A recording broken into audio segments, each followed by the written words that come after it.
მოგესალმებით, საქმის კურსი პირდაპირ ეთერში იწყებს მუშაობას. მე უნცა შუბაშვილი ვარ და ეკონომიკის და ბიზნესის სიახლეების შესახებ გიყვებით.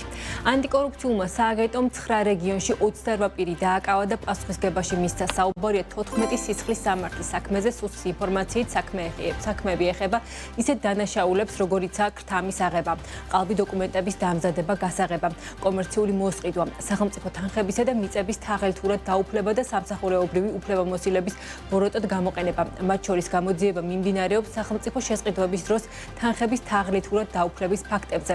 5 სხვადასხვა საქმეზე დაკავებულია 3 პირი, ხოლო 11-ს ბრალდება წარადგინა. სუსის ინფორმაციით, ბრალდებულების ნაწილმა თბილისის საბავშვო ბაღებისა და ბათუმის უფასო სასადილოების მომსახურებისთვის გამოცხადებული ტენდერების ფარგლებში ხელშეკრულებით გათვალისწინებულზე ნაკლები ოდენობის, განსხვავებული მარკისა და დაბალი ხარისხის სადეზინფექციო საშუალებები და სააღდგომო სურსათი მიეწოდა. სახელმწიფო მიწის ნაკვეთების თაღელთურად დაუფლებისა და სამსახურეობრივი სიყალბის ფაქტებზე კი ბრალდება 7 პირს წარადგინა. გამოძიების ცნობით დმანისის, გურჯაანისა და წალკის მუნიციპალიტეტების მერიებისა და საკრებულოების წარმომადგენლებმა ხელი შეუწყოს კერძო პირებს, რომ თაღელთურად დაუფლებოდნენ სახელმწიფოს კუთვნილ ჯამში 91,564 კვადრატულმეტრ ფართობის მიწის ნაკვეთებს, მიყენებულმა ზარალმა კი 317,804 ლარი შეადგინა. დაკავებული და სისხლის სამართლის პასუხისგებაში მიცემულია ჯამში 28 პირი. სახელმწიფო შესყიდვების ფარგლებში სახელმწიფოს კუთვნილი თანხების თაღლითურად დაუფლების ფაქტებზე 5 სხვადასხვა სისხლის სამართლის საქმეზე დაკავებულია 3 პირი, ხოლო 11 პირს წარადგინა ბრალდება. კერძოდ, საქმე ეხება წალკის, ახალციხისა და თეთრიწყაროს მუნიციპალიტეტებში სხვადასხვა კერძო კომპანიის მიერ გზის მონაკვეთის, სასმელი წყლის შიდაქსელისა და საჯარო სკოლების სარეაბილიტაციო სამუშაოების განხორციელების დროს დოკუმენტაციების გაყალბებისა და უკანონო ქმედებების შედეგად თაღლითურად მითვისებულ 10,000-ობით ლარს. მიმდინარე გამოძიებით ასევე დგინდება, რომ პასუხისგებაში მიცემული პირებიდან რამდენიმე თბილისის საბავშვო ბაღებისა და ბათუმის უფასო სასადილოებისათვის მომსახურების მიზნით გამოცხადებული სახელმწიფო შესყიდვების ფარგლებში სხვადასხვა დროს მიაწოდა ხელშეკრულებით გათვალისწინებულზე ნაკლები ოდენობის, განსხვავებული მარკისა და სასაქონლო ნიშნის მქონე სააღდგომო სურსათი და დაბალი ხარისხის სადეზინფექციო საშუალებები. სახელმწიფოს კუთვნილი მიწის ნაკვეთების თაღლითურად დაუფლების, სამსახურებრივი უფლებამოსილების ბოროტად გამოყენებისა და სამსახურებრივი სიყალბის ფაქტებზე სამსისხლის სამართლის საქმეზე 7 პირს ბრალდება წარადგინა. ქრთამის აღების ფაქტებთან დაკავშირებით კი სისხლის სამართლის სამსაქმეზე დაკავებულია 3 პირი. ყალბი ოფიციალური დოკუმენტების დამზადების, გასაღებისა და ჯგუფურად კომერციული მოსყიდვის ფაქტებზე კი დაკავებულია 4 პირი. თელავში სტიქიის შემდეგ გაწმენდითი სამუშაოები გრძელდება. კახეთის მხარის სახელმწიფო რწმუნებულის პლატონ კალმახელიძის ინფორმაციით დაგეგმილია თელავის ხევის გაწმენდა, რის შემდეგაც მისი რეაბილიტაცია დაიწყება.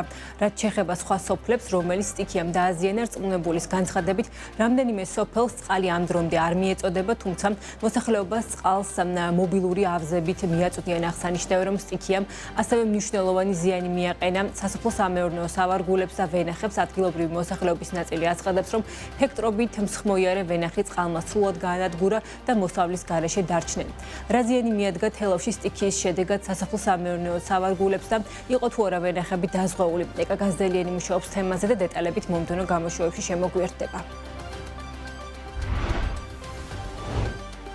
წისქვილ კომბინატებმა ხორბლის ჩაბარების პროცესი დაიწყეს. როგორც ხორბლისა და ფქვილის მწარმოებელთა ასოციაციაში აცხადებენ, წელს პირველი მოსავალი წისქვილ კომბინატებმა უკვე მიიღეს და ხორბლის ხარისხიდან გამომდინარე 1 კილოგრამის ფასი 55,63 თეთრის ფარგლებშია.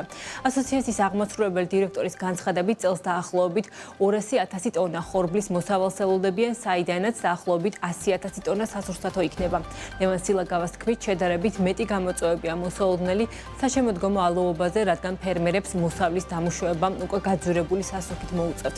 როგორია მიმდინარე წლისთვის ხორბლის მოსავლის ხარისხი და რა გამოწვევებია სექტორში, ამ თემებზე საქართველოს ხორბლისა და ფქვილის მწარმოებელთა ასოციაციის აღმასრულებელ დირექტორთან ლევან სილაგავასთან ერთად ვისაუბრებთ 15 საათსა და 30 წუთზე.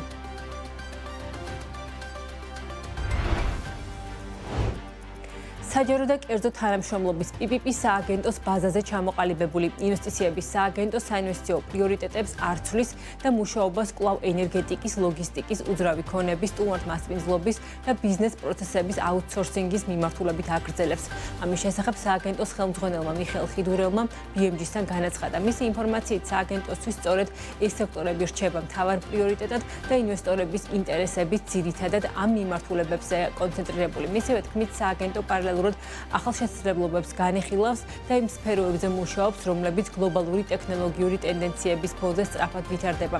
ცნობისთვის წელს აწარმოეს საქართველოში სააგენტოს რეორგანიზაციის შედეგად საინვესტიციო და ექსპორტის მიმართულებებით ინვესტიციების სააგენტო ჩამოყალიბდა.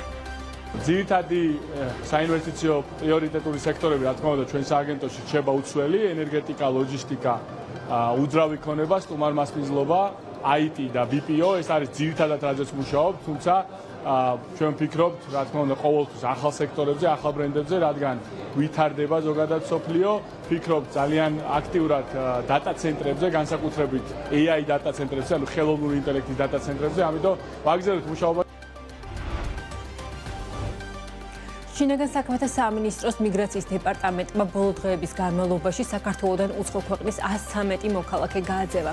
გაძევებულ პირებს შორის არიან თურქეთის, ინდოეთის, რუსეთის, თურქმენეთის, ბანგლადეშის, ნიგერიის, აზერბაიჯანის, ჩინეთის, უზბეკეთის, სუდანის, კენიის, პარაგვაის, ფილიპინების, იორდანიის, უგანდის, ლიბანის და სხვა სახელმწიფოების მოქალაქეები.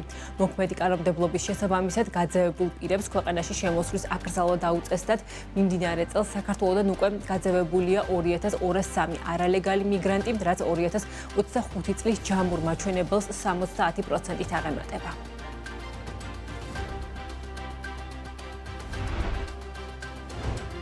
ასეთი იყო ამ დროის საქმის კურსი, ჩვენ უკვე ერთმანეთს 13 საათსა და 40 წუთში ხვდებით დროებით.